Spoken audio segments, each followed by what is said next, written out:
மோட்சமது பெறுவதற்கு சூட்சம் சொன்னேன். மோசமுடன் பொய்களவு கொலை செய்யாதே. காய்ச்சலுடன் கோபத்தை தள்ளிப் போடு.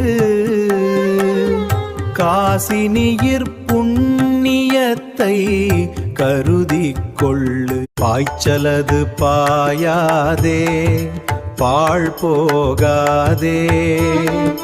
பலவேத சாஸ்திரமும் பாரு பாரு. ஏச்சலில்லா தவர் பிழைக்கச் செய்த மார்க்கம் என் மக்காள் எண்ணி எண்ணி பாரீர் நீரே.